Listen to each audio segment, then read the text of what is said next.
اور فرمایا اگر یہ کوئی بندہ کر لے اللہ نسلوں کا رزق اللہ سے منوا لے. اور میں نے اس سے کہا خیال کرنا رزق کے روحانی ساتھ منوانا، رزق کے روحانی ساتھ منوانا، ورنہ دولت مال چیزیں مل جائے گی جس کے بارے میں کہا جاتا ہے کہ بعض بندے ایسے ہوتے ہیں اللہ پاک ان سے لقمے نہیں چھینتا، سجدے چھین لیتا ہے.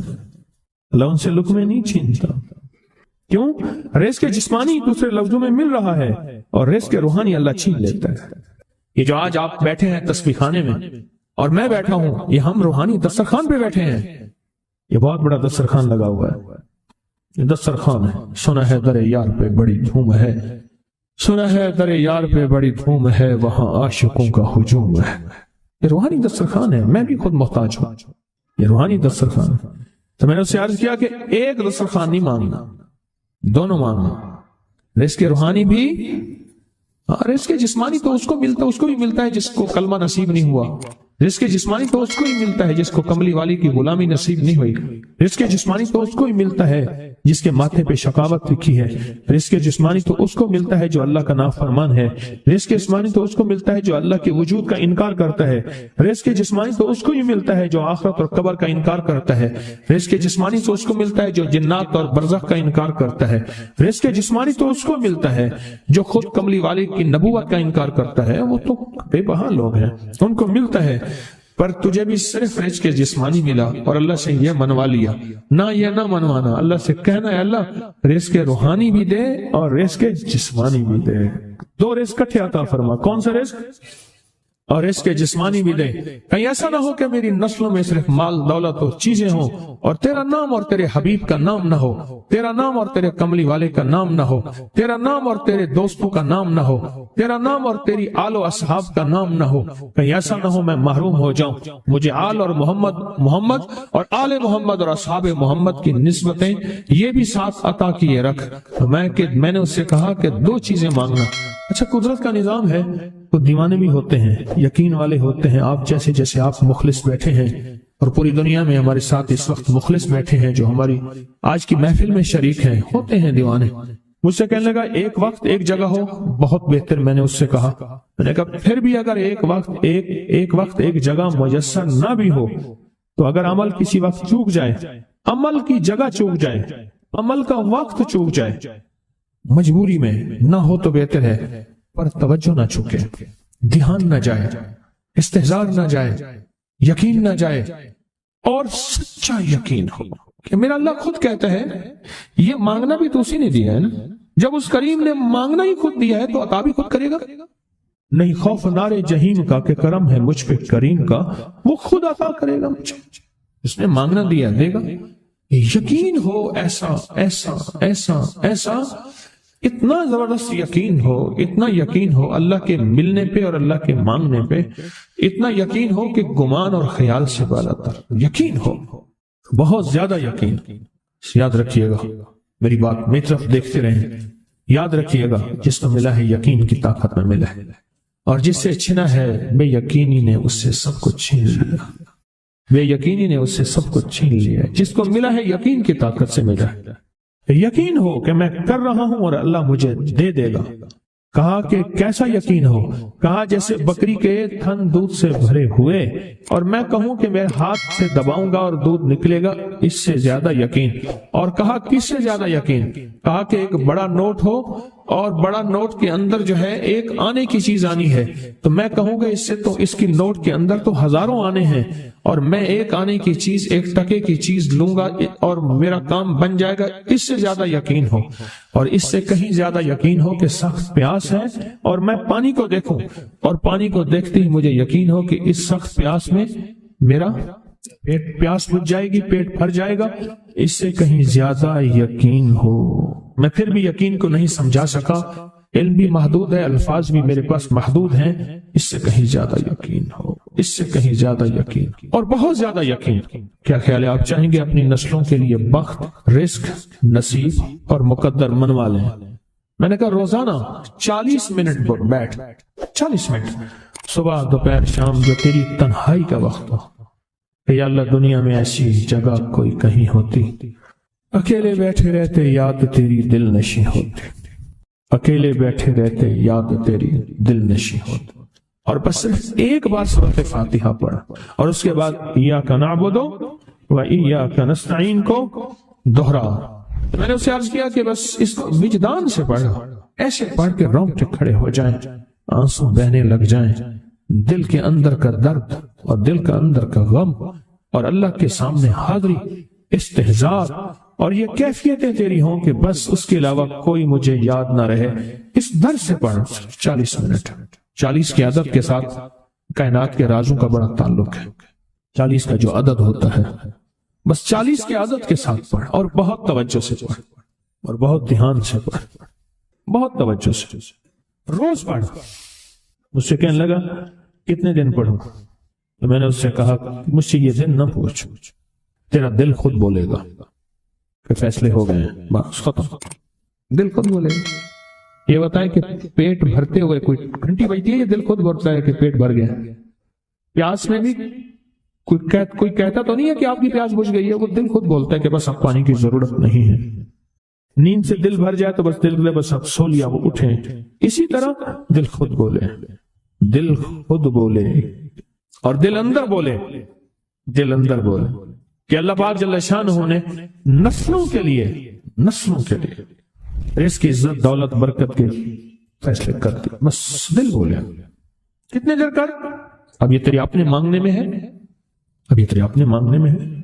مانگنے میں کمی ہے تو دل نہیں بولے گا، اگر مانگے گا تو پتہ نہیں دنوں میں یا ہفتوں میں، جتنے میں دنوں میں فیصلہ ہو جائے۔ وہ طاقتور چیز ہے جو 7 نسلوں کو کھلاتی بھی ہے، پلاتی بھی ہے، سکون کی نیند سلاتی بھی ہے، اچھا لباس پہناتی بھی ہے، عزتوں کے تاج سر پہ رکھواتی بھی ہے۔ نوری لقمہ اپنی زندگی کی ضرورت بنا لے، پھر کیا ہوگا؟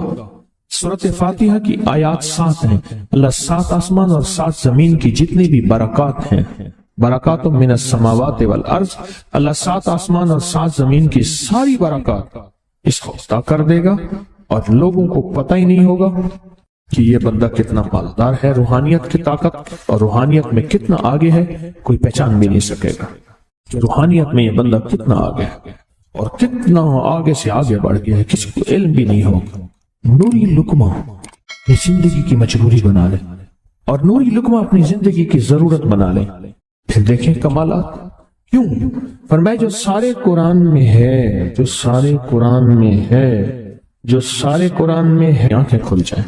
یہ سورۃ فاتحہ نماز کھانے کے دوران پڑھنے والا یہ اہل نظر میں ہے، اس کی نظر وسیع ہو جاتی ہے، یہ اہل کشف ہوتے ہیں، ان کی دل کی آنکھیں کھل جاتی ہیں، یہ فرشتوں کو دیکھتے ہیں، یہ انسانوں کے دلوں میں جھانک لیتے ہیں، یہ کائنات کے راز پڑھ لیتے ہیں، کائنات کے راز پڑھ لیتے ہیں۔ کہ اللہ پاک ان کے سامنے جنات آنکھوں سے دکھاتا ہے، حتیٰ کہ یہاں تک کہ اللہ قبر کے راز بھی ان کے اوپر کھل دیتے ہیں۔ نوری لقمے کا اثر یہ ہے دل کی آنکھیں کھل جاتی ہیں، دل کی آنکھیں کھل جاتی ہیں، دل کی آنکھیں کھل جاتی ہیں۔ یہ نور لقمے کی تاثیر ہے۔ چہرے کی آنکھیں تو سب کے پاس ہیں، دل کی آنکھیں سب کے پاس نہیں، دل کی آنکھیں سب کے پاس نہیں، چہرے کی آنکھیں سب کے پاس ہیں، دل کی آنکھیں سب کے پاس نہیں۔ نوری لقمے کی یہ تاثیر ہے کہ دل کی آنکھیں کھل جاتی ہیں اور دل کی دنیا آباد اور دل کی دنیا شاد اور دل کا وہ بندہ بامراد بن جاتا ہے جو نوری لقمے اپنی زندگی میں شامل کرتا ہے۔ اور نوری لقمے سورۃ فاتحہ اور کتنی بار؟ اچھا، یہ سورۃ فاتحہ بیماریوں کا علاج۔ صحابہ کرام فرماتے ہیں ہم جا رہے تھے، کوئی ایک سردار تھا، اس کو بچھو نے کاٹ لیا اور اس کو چیخ رہا تھا بیچارہ، فرمایا سانپ کا کاٹا سوئے، بچھو کا کاٹا روئے۔ میرے پاس ایک سانپ کا کاٹا آیا تھا، غنودگی میں تھا، بہت غنودگی میں سے سوتا تھا، اور میں نے کہا اس کو سونے نہ دے، خیال نہ کیا انہوں نے، ادھر سے ہٹا تو بندہ ختم ہو گیا، سانپ کا کاٹا۔ ہمارے ایک والد صاحب رحمۃ اللہ علیہ کے تھے ملک عبد الرحمن ڈوڈی، وہ لائے تھے، تو کہنے لگے اس بچھو کے کاٹے کا علاج، صحابہ کرام نے 7 بار سورۃ فاتحہ پڑھ کے اس میں دم کر اور وہ ٹھیک ہو گیا۔ فرمایا جب سورۃ فاتحہ عرشوں سے زمین پہ آئی، نازل ہوئی، ایک گونج اٹھی، ایک آواز آئی، فرمایا اللہ سے آج وہ چیز زمانے پہ زمین پہ نازل کی ہے جو اس سے پہلے کبھی آئی نہیں تھی اور جو اس کے بعد کبھی آئے گی نہیں۔ اس سے پہلے کبھی آئی نہیں تھی، اس کے بعد کبھی آئے گی۔ اور جب سورۃ فاتحہ نازل ہوئی، شیطان رویا، پیٹا، اپنا سر پہ راکھ ڈالی اور اتنا شور کیا کہ اے کاش کہ یہ سورۃ فاتحہ آئی ہے، اور اگر آئی ہے تو واپس چلی جائے، اگر واپس نہیں گئی تو کسی کی زبان پہ نہ جائے، یعنی کوئی اس کو پڑھ نہ سکے، اگر پڑھے تو اس کا یقین نہ ملے۔ یقین سے پڑھنے والے کی دنیا بھی، آخرت بھی، رزق بھی، عزت بھی، صحت بھی، تمنگری بھی، بادشاہت بھی، خوشیاں خوشحالیاں بھی یقین سے پڑھنے والے کو ملتی ہیں۔ اور اس لیے آج بھی شیطان سورۃ فاتحہ سے لرزتا ہے کہ سورۃ فاتحہ پڑھنے سے جنات اور شیاطین ایسے دور ہوتے ہیں، ایسے کہ میلوں دور چلے جاتے ہیں، اور اس بندے سے خوف زدہ ہوتے ہیں جو سورۃ فاتحہ پڑھتا ہے۔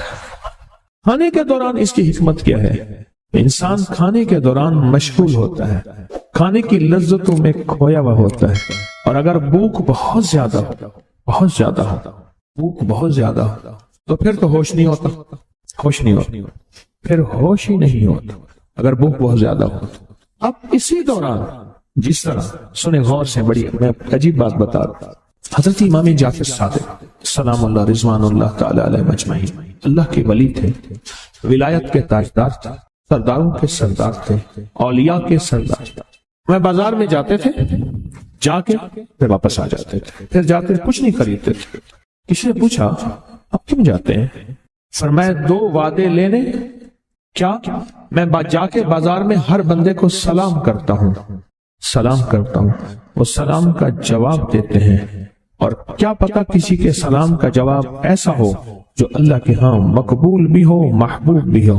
اور پھر فرمایا بازار میں جاتا ہوں اور جا کے بازار میں جاتا ہوں اور جا کے بازار کی دعا پڑھتا ہوں۔ فرمایا جو چوتھا کلمہ گھر میں پڑھے گا اس کو 10 نیکیاں ملیں گی، اور جو بازار میں پڑھے گا کتنے نیکیاں ملیں گی؟ 10 لاکھ نیکیاں ملیں گی۔ فرمایا میں 10 لاکھ نیکیاں کمانے کے لیے جاتا ہوں۔ آل رسول کی محبتیں، عبادتوں کا حرص دیکھیں، ہمیں مال کا حرص، انہیں اعمال کا حرص۔ وہی دعا، وہی چوتھا کلمہ گھر میں پڑھیں، 10 نیکی ہیں، بازار میں پڑھیں کیونکہ وہ ہر بندہ مشغول ہے، دنیا میں، مال میں، چیزوں میں، بھاؤ تاؤ میں لگا ہوا ہے، وہی بازار میں پڑھیں تو 10 لاکھ نیکیاں۔ اسی طرح کھانے کے دوران جب لذت ہے، کھانے کے دوران ذائقہ ہے، اور کھانے کے دوران لذت اور ذائقے میں اگر کوئی بندہ سورۃ فاتحہ پڑھ لے تو اللہ کہتا ہے تو ان لذتوں میں مجھے نہ بھولا، ان کھانے کی چیزوں میں مجھے نہ بھولا، ان ساری کیفیتوں میں مجھے نہ بھولا۔ اللہ خوش ہوتا ہے، اور پھر اللہ جل شانہ اسے 7 آسمان اور 7 زمین کی برکتیں حوالے کر دیتا ہے، اور جس کے پاس 7 آسمان 7 زمین کی برکتیں ہوں، یہ ساری عبادتیں کھانے کے دوران کوئی معنی نہیں رکھتی، پھر ایسی سمیٹ کے اللہ کائنات کو اسے دے دیتا ہے۔ نوری لقمے کی تلاش کریں، نوری لقمہ زندگی میں لے آئیں، بڑی خوشحال زندگی گزرے گی، بہت لاجواب زندگی گزرے گی۔ 7 دفعہ سورۃ فاتحہ سے قرضے اتر جاتے ہیں، 7 دفعہ سورۃ فاتحہ سے بیٹے مل جاتے ہیں، 7 دفعہ سورۃ فاتحہ سے نعمتیں، اور 7 دفعہ سورۃ فاتحہ وہ طاقتور چیز ہے جو 7 نسلوں کو کھلاتی بھی ہے، پلاتی بھی ہے، سکون کی نیند سلاتی بھی ہے، اچھا لباس پہناتی بھی ہے، عزتوں کے تاج سر پہ رکھواتی بھی ہے۔ کہیں انشاءاللہ۔ آپ سوچیں کون سا مشکل عمل، بہت زبردست عمل ہے، 1 منٹ کا کام ہے، کام بن جاتا ہے۔ اور میں نے اس کی اجازت جتنی مشکل سے لی تھی نا، اس عمل کی بہت مشکل سے اجازت، اور جس دن لی تھی اسی دن فیصلہ کیا تھا انشاءاللہ اسے چھپاؤں گا نہیں، انسانیت مخلوق کو بتاؤں گا۔ اور یہ 7 دفعہ سورۃ فاتحہ جو دل کا مریض ہو مجھ جیسا، اس کا بھی علاج ہے، جسمانی ہو یا روحانی۔ میں نے پچھلی دفعہ کہا نا کہ میں دل کا سخت مریض ہوں، اور آج بھی ہوں، دعا کرو موت تک نہ رہوں، اور میں دل کا سخت روحانی مریض ہوں، جسمانی نہیں ہوں۔ میری پچھلی دفعہ کی وجہ سے پوری دنیا میں کوہرام مچا ہوا ہے کہ پاپا گیا، جانا تو ہے، جانا تو لازم ہے۔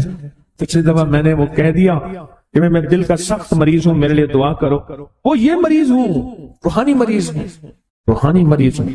تو یہ بیماری جو دل کی بیماری ہے نا، اس کا بھی علاج ہے، روحانی ہے یا جسمانی۔ جیسے میں دل کی روحانی بیماریوں کے بارے میں نے آپ کو کہا، میں سخت مریض ہوں دل کا، اللہ کرے اس کا مرض کا علاج ہو جائے۔ تو کھانا کھاتے ہوئے میرے دل کے لیے بھی آپ دعا کریں گے کہ اللہ بھی میرے دل کو ٹھیک کر دے، اللہ بھی ٹھیک کر دے۔ آپ مجھے بزرگ سمجھتے رہے اور اندر سے کام کھوکھلا ہو۔ یہ دل کی روحانی بیماریوں کا بھی علاج ہے، اور یہ جسم کی اور دل کی جسمانی بیماریوں کا بھی علاج ہے۔ یہ صحت مندی کا راز ہے۔ سورۃ فاتحہ ہے بابا، سورۃ فاتحہ، سورۃ فاتحہ۔ جو بندہ سورۃ فاتحہ پڑھتا ہے، ایک بار اللہ جل شانہ ان 7 آیات کی تاثیر اور طاقت اسے عطا فرماتے ہیں، اور 7 سمندروں میں جو غذا، رزق، طاقت اور قوت اللہ نے رکھی ہے، اس کا حصہ اس بندے کو دیتے ہیں جو صرف ایک بار سورۃ فاتحہ پڑھتا ہے۔